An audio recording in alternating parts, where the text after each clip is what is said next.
बुद्धभूमींची जमीन 50 वर्ष जुनी असून ती बुद्धभूमी फाउंडेशनचीच आहे. ह्या जमिनीचा सातबारा सम्राट अशोकच्या नावाने असून ती यामध्ये राजकीय लोकांचा काहीही संबंध नाही. स्वाभिमानी पार्टी ऑफ इंडियाचे राष्ट्रीय अध्यक्ष लक्ष्मणराव अंभोरे बुद्धभूमी फाउंडेशनला जाहीर पाठिंबा दर्शवत कल्याण डोंबिवली महानगरपालिकेजवळ चालू असलेल्या धरणे आंदोलनाप्रसंगी लक्ष्मणराव अंभोरे बोलत होते. या प्रसंगी सर्वांना संबोधिताना लक्ष्मणराव अंभोरे म्हणाले, असताना डोंबिवलीतील बिल्डर हरीश तुळशीराम जोशी यांनी ती TDR साठी जागा घेतली आणि बनावट पेपर बनवून त्यांनी त्या महानगरपालिकेला सबमिट केली.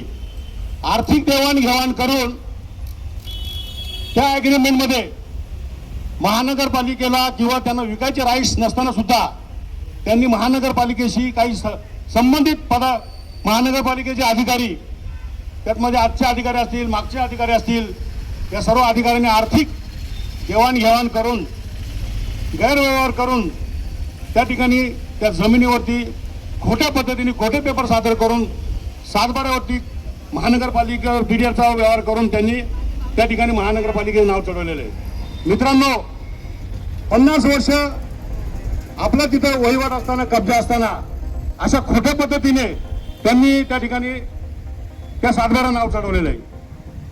मित्रांनो, या सातबाऱ्याच्या संदर्भामध्ये मागे सुद्धा चळवळीमध्ये आपला लढा झाला.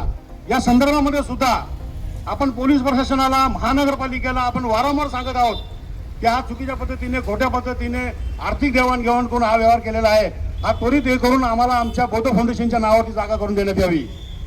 मित्रांनो, हायकोर्टाचा आपल्या बाजूने सगळे ओपिनियन असताना सुद्धा यांनी आपल्यावरती दंडेलशाही, महानगरपालिकेचं दर्शन, पोलिसांचं दडपण, वरती आमदारांचं, खासदारांचं, शासनाचं, खासदारांचं असेल, आमदारांचं असं दडपण आणून त्या दिवशी आपल्या बौद्ध फाउंडेशनवरती, बौद्ध भिक्खूवर त्यांनी हल्ला केला आहे.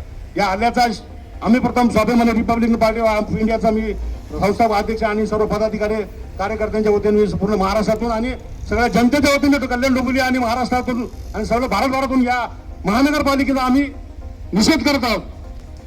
मित्रांनो, हायकोर्टाचे सर्व आपल्या बाजूने सगळे ओपिनियन असताना मला तुम्ही सांगा, कोर्टाच्या पुढे महानगरपालिका आहे का?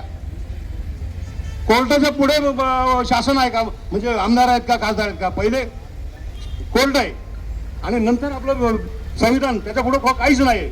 असं असताना हे लोक दबावाचं राजकारण आणून आपल्या बौद्ध समाजाला, आपल्या याला या लवकर आपल्या बौद्ध बांधवांना हॅरेसमेंट करून त्यांनी ते जागा बळकावण्याचा प्रयत्न केला आहे. मित्रांनो, दिवस तुमचा, या शासनाला मी सांगू इच्छितो, आजचा दिवस तुमचा असेल पण उद्याचा येणारा दिवस आमचा आहे.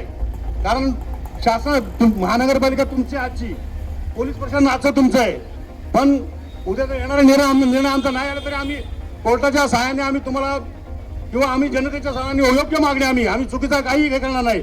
आम्ही कुठलाही चुकीचं पाऊल उचलणार नाही. पण तुम्ही चुकीचं पाऊल उचलून अख्ख्या देशाला, महाराष्ट्राला, आमच्या सर्व बांधवांच्या, फुले शाहू आंबेडकरी बांधवांच्या, बौद्ध बांधवांच्या आमच्या तुम्ही भावना दुखावतात.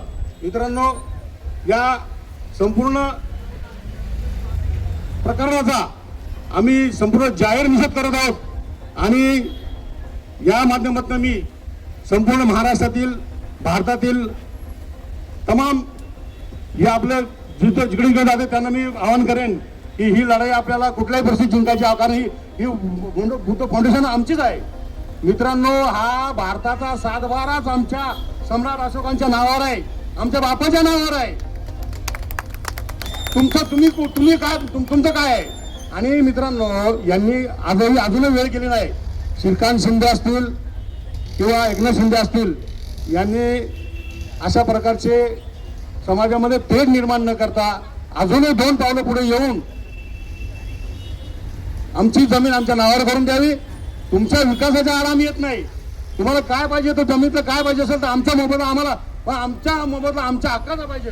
तुम्ही द्याल, भीक द्याल, आणि आमची जागा आणि तुम्ही कशाला भीक देता आम्हाला? काय घेणं देणं आहे तुमच्या भीकेचं आम्हाला? तरी अजूनही वेळी गेलं नाही.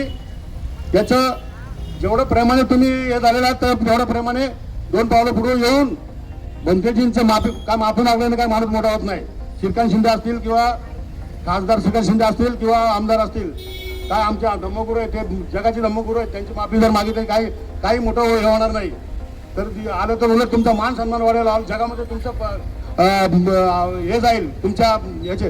आणि आम्ही तुम्हाला खऱ्या खोट्याबद्दल माफी मागायला सांगत नाही. जे खरं आहे तेच आम्ही तुमच्या समोर वारंवार मानतो. ही तुमची पटवून घेण्याची क्षमता नाही. काय इथे काय नसताना 10 चक्रा मारता तुम्ही. इथे एवढं आमचे महिनाभरापासून आंदोलन चालू आहे, यांना दिसत नाही.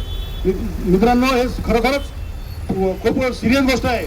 मी सर्व याच्यातनं सगळ्या बांधवांना सांगतोय की आता जो येणारा मोर्चा असेल त्या मोर्चामध्ये आपण भारतातून संपूर्ण भारत महाराष्ट्र पिंजून आपल्या कल्याणमध्ये न भूतो न भविष्य असा मोर्चा आपण काढण्याची तयारी आपण सगळ्यांनी दर्शवली पाहिजे. तरच या शासनाला, महाराष्ट्र शासनाला, या केंद्र शासनाला अदल घडवण्यासाठी आपण हे पावलं आपल्याला उचलायला पाहिजे. मित्रांनो, बाबासाहेब आंबेडकरांनी आपल्याला सांगितलेलं आहे, आपल्या हक्काआड जर सरकार आले तर बंड करून उठायला पाहिजे. आणि ती वेळ आलेले भजनते गौतम रत्नच्या माध्यमातून आपण आणि याच माध्यमातून जेव्हा आपल्यावर हे येतं ना त्यावेळेला आपल्याला आपले कोण आणि लोकांचे कोण, आपले दुश्मन कोण आणि लोकांचे दुश्मन कोण हे आपल्याला क्लिअर केले. आणि लोक आपल्याला सांगायची गरज नाही, कोणाची नावं घ्यायची गरज नाही. आपल्याला समजतं याच्यामध्ये आपले कोण आहे, लोक कोण आहेत.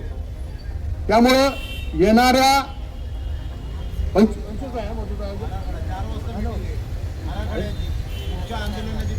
या आराखड्याची 4 वाजता मीटिंग आहे ना. पुढच्या आंदोलनाची म्हणजे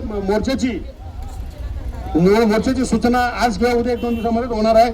मित्रांनो, मी तुम्हाला या व्हिडिओच्या माध्यमातून खरोखर नम्रतेने हे करतो की संपूर्ण महाराष्ट्राने, पूर्ण भारतातून या ठिकाणी कल्याणमध्ये लोक आले पाहिजे, आपली ताकद दिसली पाहिजे. एवढं बोलून मी 2 शब्द संपवतो. जय भीम, जय भारत.